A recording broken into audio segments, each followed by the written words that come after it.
Hello everyone, আমি মৌসুমি। চলো আজ তোমাদের সাথে একটু রান্না বান্নার গল্প শেয়ার করি। অনেকেই ভাবে আমি রান্না বান্না পারি না, কিন্তু কি বলো তো গাইস, সারাদিন কাজ করে এসে আর রান্না বান্না করতে ইচ্ছা করে না। তাই ভাবলাম আজকে বাবার আবদার মেটাতে চলো একটু রান্না করা যাক।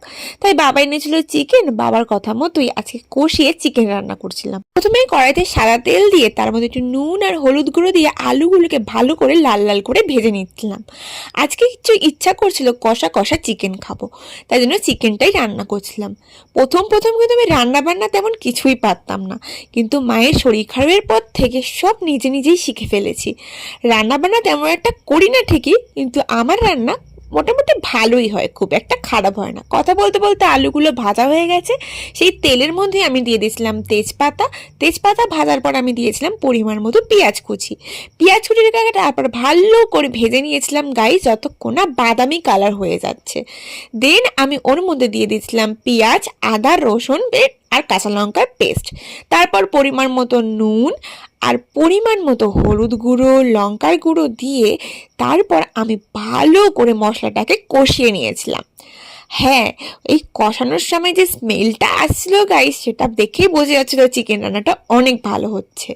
তারপরে এর মধ্যে দিয়ে দিয়েছিলাম ছোট ছোট করে কেটে রাখা টমেটো। তারপরে গাইস দেখো কালারটা দেখেছো কত সুন্দর হয়েছে। তারপরে এর মধ্যে দিয়েছিলাম জিরের গুঁড়ো। তারপরে আর একটু ভালো করে কষানোর পর গাইস এর মধ্যে আমি আগে থেকেই কিন্তু চিকেনগুলোকে একটু ধনেপাতা পেস্ট দিয়ে আর একটু নুন দিয়ে একটু ভিনেগার দিয়ে ভালো করে মেখে রেখেছিলাম।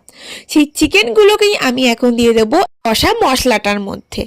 আর এখন এটাকে ভালো করে নাড়তে হবে যতক্ষণ না চিকেনগুলোর গায়ে এই মশলাগুলো লেগে যাচ্ছে। তারপর এই ভেজে রাখা আলুগুলোকেও আমি এই কষানো মাংসর মধ্যেই দিয়ে ভালো করে কষাবো যতক্ষণ না এটা পুরোটা মিক্স হয়ে যাচ্ছে।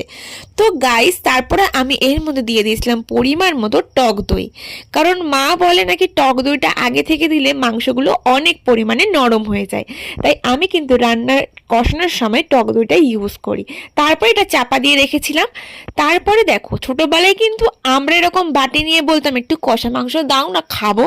আর আমি এখন রান্না করি আর আমার বাবা বলে একটু কষা মাংস দেন, আমি খাবো। তো সেটাই কষা মাংসটা বাপিকে দিচ্ছিলাম টেস্ট করার জন্য। আর বাপি খেয়ে বলছে এখন একটু কাঁচা রয়েছে, একটু সিদ্ধ হবে। তারপরে আমি আবার ওটাকে চাপা দিয়ে দিয়েছিলাম গাইস খানিকক্ষণের জন্য। তারপর ফাইনালি আমার চিকেনটা কমপ্লিট হয়ে গেছিলো আর আমি গরম মশলা দিয়ে ভালো করে নাড়াচাড়া করে চিকেনটা নামিয়ে নিয়েছিলাম।